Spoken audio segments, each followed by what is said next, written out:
From LinkedIn News, I'm Leah Smart, host of Everyday Better, an award-winning podcast dedicated to personal development. Join me every week for captivating stories and research to find more fulfillment in your work and personal life. Listen to Everyday Better on the LinkedIn Podcast Network, Apple Podcasts, or wherever you get your podcasts.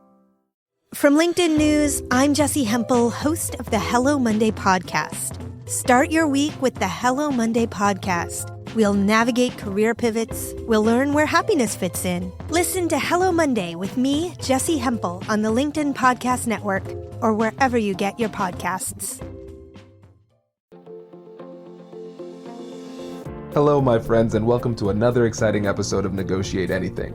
Negotiate Anything is produced by the American Negotiation Institute, and with over 3 million downloads and listeners in over 180 countries, listeners just like you have made it the #1 negotiation podcast in the world. I'm Kwame Christian, and I'm the director of the American Negotiation Institute. We're growing, and I want to introduce you to our new team members and new trainers.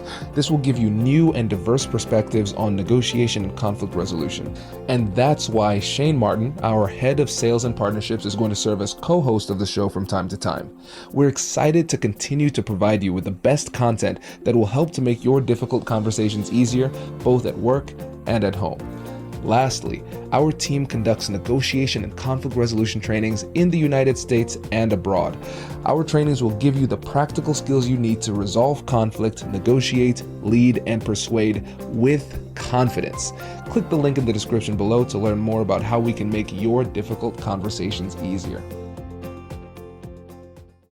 Today, we're with Consulting Success CEO and founder, Michael Zipursky. We appreciate you joining us, and thank you so much to our listeners for tuning in. The purpose of today is to provide you actionable insights, tips, and ultimately stories for you to become a more successful negotiator, entrepreneur, wherever your journey's leading you towards. And I know you're going to get an immense amount of value today, so I encourage you to listen to the whole show with Michael.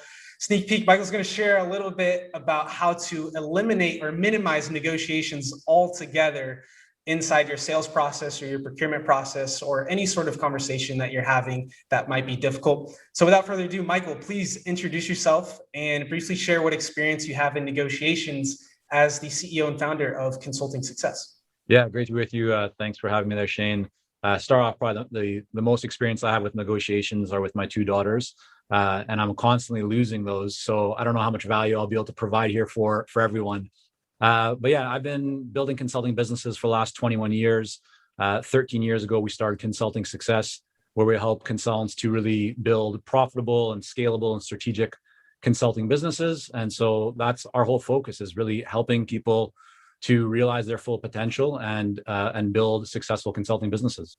Fantastic. Well, I know that there are a lot of consultants listening in on this show, people who are either eager to learn about what it means to be an entrepreneur or ultimately already an entrepreneur and doing well in their businesses. So what you mentioned about your daughters being great negotiators, kids typically are the best negotiators. So I agree with you on that. Some say it's just a genuine curiosity that makes them powerful negotiators, right? So it's interesting that you said that. And also, you're a very humble guy. You just came out with a new book on consulting success and what the future of consulting looks like. And I think that there's going to be a great deal of value shared. So let's dive in. So we're talking about today how to minimize or eliminate sales negotiations altogether when it comes to price.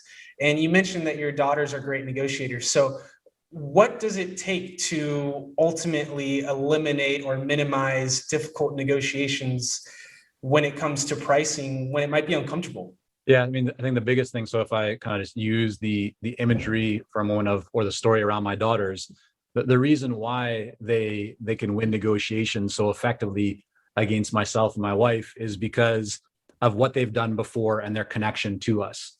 If I was meeting a kid that I've never met before, they could, make their best attempt to negotiate with me, and they might still win, but they wouldn't be as successful as my daughters are. And it's because of the relationship that I have with them and what they mean to me. And for all of us in any walk of life, or especially as an entrepreneur and business owner or business builder, I think the area that is not talked about enough, and this is the big opportunity, is what you do before you actually enter into the negotiation. So rather than just focusing on how to become more effective at the sales conversation or look at tactics and ways to persuade, and to get someone to kind of negotiate or win that negotiation, I'm a very big fan of focusing on pre-sales, taking steps before you actually have a conversation with someone to demonstrate great value, to add value to that relationship, so that when you actually begin the conversation, you don't have to sell. A lot of the selling has been done. The person that you're speaking to, the buyer, already understands or has a good grasp of your expertise, your authority, and has already received a lot of value from you. And so when you compare that dynamic to just jumping into a conversation with someone who doesn't really know what you do or doesn't see great differentiation in what you do compared to another alternative in the marketplace, then you're really a commodity. But if you can position yourself as a distinct and unique source of value, of truth, kind of position yourself as a trusted advisor, where you've given a lot more value, where you've taken steps to demonstrate value, then when you engage or begin that conversation, the focus doesn't have to be about selling you and doesn't have to be about demonstrating your expertise. All that has been done before. So then you can just really figure out and focus on their unique challenges, their goals, their situation, and how you can essentially offer them what they want. Wow. Okay. There's a lot to unpack there. So it sounds like building trust is ultimately the foundation to have the conversation focus more on the value that you're providing rather than the actual price that someone is paying. Is that right? Yeah. And to just kind of clarify here, I'm talking from the perspective of a consultant or anyone offering a high value product or service. If you're selling candy, right, there's a lot of different approaches that you could use to do that. And what we're talking about here may not be most relevant for that. But if you're selling something that is, tens of thousands, hundreds of thousands, millions of dollars, then this approach will work really well. And what I'm getting at is, if you're talking about how do you justify a price, how do you essentially spend less time to negotiating price? Well, the best way to do that is to clearly position yourself as the top, or at least one of the top people in the industry. Everyone knows that experts or specialists or people that have achieved great results, they can earn significantly more. If you take, for example, the brain surgeon compared to the family doctor, there's a reason why the brain surgeon can earn significantly more. It's because they're solving, in most cases, a harder problem to solve, right? They are positioned in the mind of the marketplace as an expert in their, in that marketplace. And so you never go to a brain surgeon, hey, I need brain surgery, but can you charge me less, right? That doesn't happen because people need that solution. And so likewise, if you are a consultant, if you're in professional services, if you're an entrepreneur, then if you spend time up front before you engage in a conversation, before you think about sales, if you spend time demonstrating your value and really positioning yourself as an expert in the mind of the buyers or of the marketplace, then when they come to you, they're not going to try and negotiate around price as much because they see you as one of the best that there is. And they already know that you can provide a great result because you've demonstrated it either through content, case studies, videos, podcasts, whatever it might be. And so they don't need to think about price because in their mind, they can already see that the value that they're going to receive, the return on investment will be significantly greater with you than it will be with alternatives. Right. And so there are many ways that you can position yourself as someone who is a thought leader, as someone, and that's very, it seems cliche nowadays to say thought leader. I would say it's almost like you're describing someone to position themselves as someone who basically knows what they're talking about, is passionate about what they're talking about with specific and tangible results. That way it's very clear when they're having a sales conversation, how they can ultimately help the person that they're communicating with. Thus, the more specific you are in the sales process, typically the less room there is for any sort of discussion about, the price of this brain surgery being deducted, right? I think that that's an extreme example, but it's really applicable. So, you mentioned podcasts, you mentioned case studies. Now that we know that one of the ways to stand behind and create value and essentially minimize negotiations in the sales process is to be a trusted advisor, what is the single greatest way, in your opinion, to become a trusted advisor without maybe putting in that much time or effort? Yeah, I mean, so I think that's an interesting question, but likely the answer to that will not make people happy. And it's because there isn't really a way to shortcut becoming a trusted advisor. Even using the word trusted advisor is not something that you can just say. You'll see people call themselves, "Oh, I'm a trusted advisor." That's not something that you call yourself. That's something that you earn. And you earn that in two ways typically. Number one, you've created great trust with the buyer, with the client, so that they actually feel like, there's high level of trust there. And the second is that you deliver great value consistently. When you do those two things, when you've partnered with somebody, when you have a great relationship that is built on trust, built on value, they're coming to you because they really value your opinion, respect, your viewpoint. That's when you can really kind of feel that you are a trusted advisor to that client or to the clients that you work with. But I think if we take one step back just for a moment, Shane, and we talk about value, there's 4 ways that people can really think about communicating value. The first would be that you just do great work, right? If you do great work for a client, right away you are delivering value. The second is that you can receive a referral. If someone introduces you, right, you're receiving kind of that value is being transferred from them to you, because you don't have to talk about how great you are if you're receiving that referral or that introduction. The third is to ask great questions, right? If you are in a sales conversation with someone, you can ask really deep, meaningful questions that other people haven't thought to ask, or they just don't know to ask. Many people in sales conversations will ask the same questions as everybody else. They're very surface level questions. But if you show and you can demonstrate that you really understand their industry, their situation, you ask questions that help them to think about things or see things they've never thought about before, or they've never been asked before, they will start to associate value with you. And so that's a really powerful way to differentiate yourself from others who might be vying for that buyer's business, is through deep, meaningful questions. But all of that assumes that you already are in front of an ideal client, right? That you actually have the opportunity to have a conversation with them. So the fourth way is really, what can you do if you haven't yet had a conversation with a buyer? And that now takes us to content, right? Specialized content that really positions you as an expert, as an authority, specifically being relevant to your ideal clients. And so the first part of that is to get really clear about who is your ideal client, to understand and to empathize with what are their challenges, what are their frustrations, right? What do they actually care about? What do they desire? What outcomes and value and results are important to them? And then be the source of value that just consistently puts out, whether it's articles or podcasts or videos or webinars. And so to your question, what is the best way? There is no one best way. What I would offer to people is to think about, number one, where do your ideal clients go to get information? So if your ideal clients hang out on Facebook, if they're on Instagram, if they're on TikTok, then go there. But if they are spending their time in industry associations, then you should be spending your time getting in front of those industry associations, providing webinars or writing articles.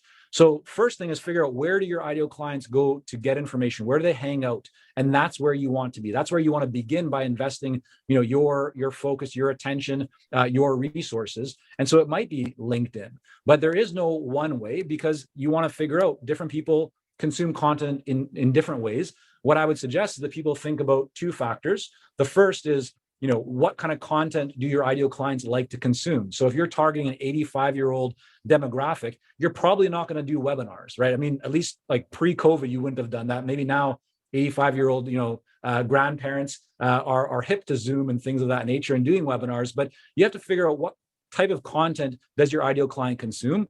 And then the second part is, where are your strengths? So don't try and compensate for weaknesses. Lean into your strengths. If you're great, as you are, Shane, at asking questions and like really engaging in conversation, then a podcast would be a very powerful platform. If you enjoy being on camera, do videos and upload them to LinkedIn or other platforms.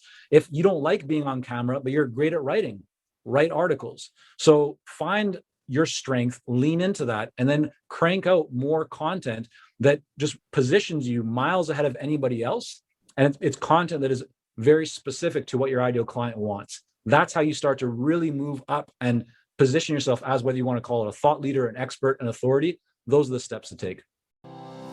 Hi, I'm Katherine Kanapke, and I'm the Chief Operating Officer here at the American Negotiation Institute. Did you know our company offers completely customizable negotiation workshops? The negotiation and conflict resolution skills that your team will learn from these workshops are beneficial across all professions, but they're especially useful in procurement, purchasing, sales, sourcing, and contract management.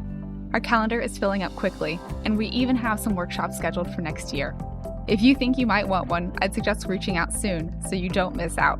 Check out the link in the description to learn more. Also, be sure to check out our YouTube, LinkedIn, and Instagram accounts to see our daily negotiation content. Thanks for listening. Brace the rudders! Raise the sails! Raise the sails! Captain, an unidentified ship is approaching. Over. Roger. Wait, is that an enterprise sales solution? Reach sales professionals, not professional sailors. With LinkedIn ads, you can target the right people by industry, job title, and more. We'll even give you a $100 credit on your next campaign. Get started today at linkedin.com/marketer. Terms and conditions apply. Wow. All right. Fantastic. So I feel like we are inhaling decades of experience as a consultant and CEO. So we're going to break it down one by one. That was incredible as far as positioning yourself as someone who is extremely valuable. And you said that there are 4 things: doing great work, ultimately getting referrals, asking great questions, and then also putting out content that's relevant and applicable to people who you want to work with, who you know you can help. So the great work piece, that I feel like people are great at. A lot of the people who are listening, you're already doing great work. You're wanting to improve yourself by listening to this podcast. The referrals. So let's start there. You do great work, which ultimately leads to referral. Practically, if you wanted to ask me for a referral right now to work with someone who you knew that you could help, how would you ask that? What would you say? I would ask you. I would just say, I would say, Shane, here's what we've done together, right? Here's the work that we've done together. And I've really enjoyed working with you. I'm looking to work with, a few other or a couple of other consultants in our program to help them to do these things. Do you know any other consultants? And the whole thing about referrals is, first, you have to ask. Like Jay Abraham talks about this, that he'd be giving presentations and speaking in front of big conference rooms, and he'd ask whether it's real estate agents or whatever kind of industry and profession, what percentage of your business comes from referrals, and the majority of people's hands would go up. But then when he asked, what percentage of you have like an intentional, specific strategy and approach that you actually use consistently to generate referrals, almost nobody's hands go up, right? So referrals is one of these things that most people, when they think the word referral, they think passive. They think people reaching out to them, and that's great. But the first thing that I would encourage everybody to do is, if you know that referrals can be a big part of your business, which for most people they should be if you do great work, you should have an intentional plan. You should have mechanisms in your business, whether it's as part of your onboarding, your client kind of engagements, or something you do after, or somebody on your team does it. But you should have a specific approach that is part of your engagements with clients that you do consistently over and over and over again. And when you do that, you'll start to see that you start to get more referrals. You start to receive more inquiries from people saying, oh yeah, my friend Tony or Sarah, whoever it was, mentioned that they've been working with you. So that would be the first thing that I would do. And you can create fancy scripts and nice wording. And if we had more time, I'd try and be a bit more creative with that here with you. But I think the most important thing is just to ask. What most people don't do is they don't ask. They're not intentional about it. So if you want more referrals, first of all, be very clear about what kind of person do you want more referrals. And I'll share a quick story on this. So many years ago, I was building one of our businesses in Japan. I came back to Vancouver, and I'll never forget, I've wrote about this in one of my books. I went down to the Pan Pacific Hotel, which is right on the water, kind of the ocean, the waterfront in Vancouver. And I went into one of the offices there. They have a hotel, but also a bunch of offices. And I met with a very successful private equity investor. And I had received this introduction through somebody that I knew. And I sat down with him and we were talking. He was very nice, beautiful office overlooking the ocean, sunny day. And he said, so Michael, like, how can I help you? And I said, well, yeah, I'm looking to work with more business owners and help them with marketing. And he's like, oh, okay, great. And that was it. Like he didn't even know how to help me. And I walked out of his office going like, what went wrong there? And I realized what went wrong is I essentially asked him to do all the work. Like, I was not specific on who I wanted to actually meet.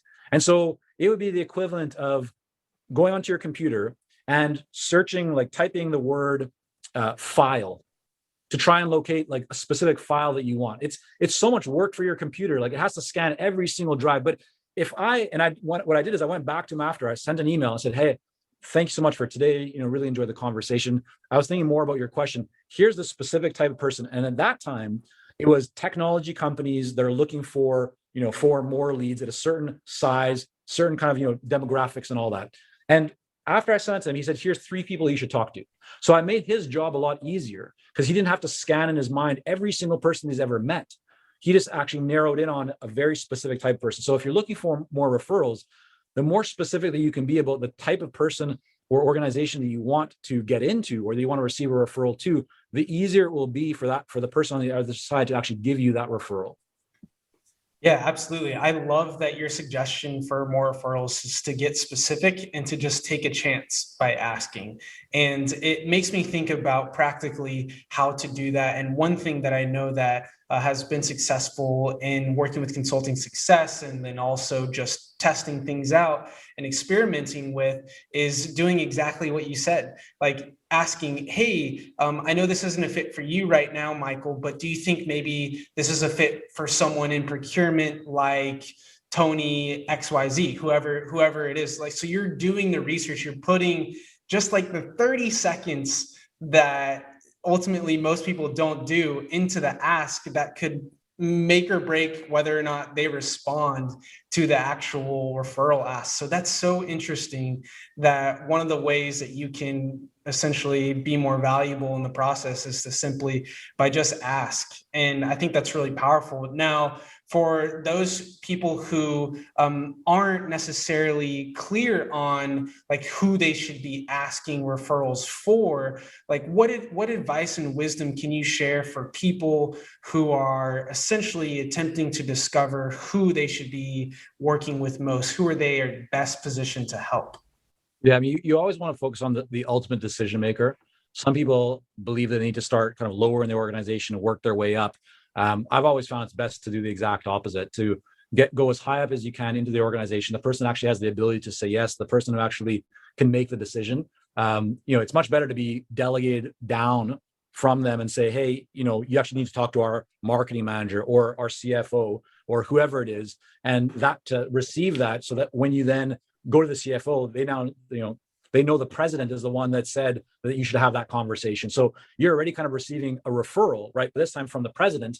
And so this is all establishing value, right? It's helping you to establish a positioning in their mind. And now back to your original kind of topic, which is how do you work so that you set things up so you don't have to negotiate around price? Well, it's all about value, right? The more value that you can position, the more that you can position yourself as an expert, as a real reason for being there to have that conversation, then they won't need to negotiate as much around price because, well, the president just refer you down. Doesn't mean they're not going to ask for discounts or deals. People will, but the more that you can do that, right, to start off high, ideally get the actual decision maker. That's what you want ultimately. So you might as well start with that. Worst case scenarios, they'll delegate you down. But if I decide to kind of circle around the key point here, it's if we talk about how do you position yourself so that you don't have to negotiate around price, it all comes back to value. The more value that you can deliver and the more that you can do that to differentiate yourself between what others in your industry are doing. So call them competitors, call them alternatives, whatever you want.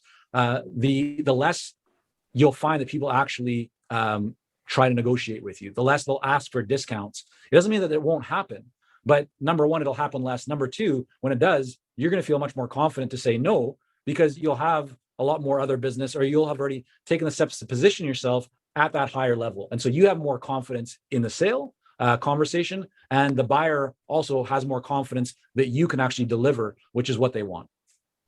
I love this so much. I love this so much because what you're talking about is pipeline. You're talking about options. And in negotiations, I think what you're describing is options are power. They give you more ability and more confidence to ultimately say, no, this is the value that we both agreed upon a couple of weeks ago, and you said would ultimately impact your organization or your business.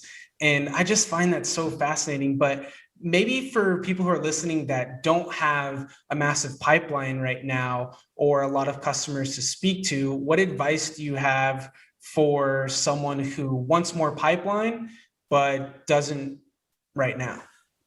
Yeah, so it's always good to reverse engineer. And if you look at how do you win a high value engagement, it always happens, when you have a conversation. So a lot of people spend time thinking about marketing and different social media and tactics and tools and this. But at the end of the day, you have to have a conversation. So I just always suggest people focus on having more conversations. Get clear on who is the decision maker, right? Who's the ideal client? Make sure you have messaging that will resonate with them. Have collateral, whether it's case studies or articles, things that will demonstrate your value and that you can actually do what you say you're going to do. But focus on having a conversation. And the first step in that is to go after low-hanging fruit, which is typically networks or your network and referrals. The more connections that you have, the more strong, bigger network that you have, the more referrals that you can get and introductions that you can get into your ideal clients, the better. So start with that. That's a low-hanging fruit. Once you have that, then the next step is to identify who beyond those people, like who, call them third degree connections, people that you don't have a connection to, but they're people that you feel you could help, and you want to reach out to those people. And if you have the right messaging and you have the right materials that convey and provide value and demonstrate value to your ideal clients, then you'll find that people will become responsive. And it doesn't necessarily happen after one attempt or two attempts or three attempts. But Shane, as you know, right, when you're persistent and you're consistent, people will start to raise their hand and say, yeah, okay, let's have a conversation. And then when you have a conversation, you can actually validate what their issues are, what the opportunities are, how you can add value. And that now leads to an opportunity to provide a proposal or to talk about next steps. But I would encourage people, not to get lost in all the kind of shiny objects and all the different tools and kind of tactics that are available to us today. Always ask yourself, what is the most direct path that I can take right now to have a conversation with my ideal clients? And that's where you should focus your energy, because the more conversations you have, the clearer you'll become on who is your ideal client. You'll be able to validate whether the person you thought you was an ideal client is. You'll become clear on your offering. Is your offering what they really want? You'll get clear on their problems, right? Their challenges, the outcomes, the results that they care about. All of that will help you to strengthen your marketing and to make your pipeline, stronger and stronger as you move forward. Absolutely. And I'm thinking of other ways as you're talking on how to essentially fill the pipeline and essentially capture attention of people who you want to talk to. And you are absolutely right. Finding the low-hanging fruit and finding a commonality with those people that ultimately might not be a commonality that they have with other organizations is something that I think can really essentially supercharge the ability for you to have the opportunity to have that conversation. But by no means should a conversation not have a purpose. And I think that that's really important, whether you're entering a negotiation or just a introductory conversation around how you can help them. I think having a clear purpose and a clear goal behind the negotiation, behind the conversation that you're having is super important. And so for anyone who is looking to set goals and thinking about what goals they should have as they approach halfway through the year now, what goals are you setting in your business, and what tips do you have for setting goals looking ahead when it comes to gaining more sales conversations? Yeah, so we always have goals and a plan for the whole year, and then we break it down quarterly, monthly basis. And we just, we have a weekly team meeting, and we'll look at our scorecard where we list the key kind of metrics that are important to our company, and we'll review those. And if we're on track, then fantastic. If we notice that something goes up significantly, we want to know why, so we can do more of it. If we notice that something has dropped down, we'll ask, why did that drop down? So we can take corrective action to get things back in order. But it's important that you have a goal, right? That you have clarity around what does success look like for you. Many people don't have that, or they're not clear on that. And then, when they don't get the results they want, no wonder. So first, get clear on what does success look like for you, break that down. And there's a process that if you want, we can go over to do that. But it's important that you know your destination, that you know what the target looks like, so you can actually aim for it. Because otherwise, you'll spend a lot of time in busy work, right? You'll think that you're making progress because you're taking a lot of action, or you're doing a lot of things. But if those aren't the right things, or if they're things that are actually a distraction from the ultimate goal, or the real activity that can get you much closer to the success that you want, that's why having a destination, that's why having targets and goals clarified is really important. Yeah, absolutely. I think it's just like going on a road trip, right? You have somewhere typically in mind of where you want to go. And when I'm thinking about American Negotiation Institute and our goals, and everyone listening who has goals as well, I think about the single greatest thing that I've learned over the year from you, Michael, which is imperfect action. What is that? Can you define it, please? Yeah, I mean, imperfect action is really all about taking action when you know that it's not perfect, right? Oftentimes people will hesitate, they'll delay taking action because they want things to be just right, whether that's updating the website or creating that pamphlet or that marketing material, or waiting for the rainbow to come outside. Like they're waiting for something, and that something is an excuse because there's fear, right? There's concern of, well, what if I take this action and it doesn't work out, or what if somebody says no to me, right? So there's always a reason that's holding them back. But what I've found really and observed to be most powerful is that when you take action, especially when you take imperfect action, you actually become successful much faster. You can reach your goal much faster because you're able to validate, you're able to take the beliefs that you have and find out whether or not you're on the right path and on the right track. You could spend, days, weeks, months, years planning and strategizing and, thinking that you have everything just right. But then when you get out of the gate and put it in, put your idea into the world, it might flop.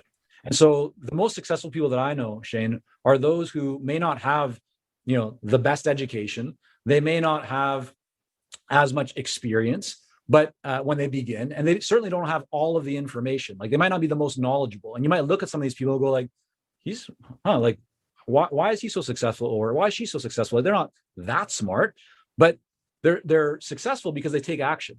Right? They get as much information as they can in a fairly efficient manner, and then they go out and they validate. And they know that they don't know everything. They know they're probably going to get knocked down, right? They're probably going to get kind of like punched in the gut a couple of times, but that's all part of it. So as you take action, you start learning. And then when you learn more, you start to feel more confident. And when you feel more confident, you take more action. And when you take more action, you make more progress. When you make more progress, you get more results. And so it's this cycle, but you have to start it. And so if you wait for things to be perfect, you're not going to feel confident because you're not taking action, because you're not learning what works and what doesn't work. When you take action, even if it's not perfect action, you're a little bit closer to understanding what does or doesn't work. And that leads to more confidence, which leads to more action, which leads to more progress, which leads to more results. Well, you're putting me in the mood to go run a marathon right now. You're pumping me up. So I think it's so interesting because there is an element I think that we can all relate to, that's paralysis analysis, where we overanalyze things that probably don't need to be analyzed as much as they actually do. And so this imperfect action, if there's anything that you take away from today's show, I hope that you take away Michael's definition of imperfect action, which basically means doing something regardless of whether or not it's perfect or not. If you're listening and that you're thinking about this, like, this is your sign to go take action. And so I want to give the listeners the ability to specifically take action and support you and your wonderful team at Consulting Success on your journey. So what is a great way to support you, your new book, and also Consulting Success as a whole? Yeah, first of all, thanks, Shane, for everything that you're doing here. And I've been a real honor to watch as you've been taking these steps through your journey and the success that you're having. So thanks for having me on. But yeah, I'd love to offer a free copy of my most recent book, The Future of Consulting, how to turn today's kind of opportunities into tomorrow's business advantage. And if you go to futureofconsultingbook.com, so it's just all together, futureofconsultingbook.com, you can get a free digital version of that book. And if anyone wants to kind of dive deeper into the world of consulting, we have some of our best articles and resources that we've combined kind of into it's a 47-page guide. So it's pretty in-depth. And it comes with some emails where I share my story of building consulting businesses. You can unsubscribe at any time. But if you want that, go to consultingsuccess.com/blueprint. All right, fantastic. Future of Consulting. Very excited. I imagine Futureofconsultingbook.com. Futureofconsultingbook.com. Perfect. Yeah, thank you for sharing that. And free copies are available, so that's fantastic. And again, Michael, thank you so much for coming on the show.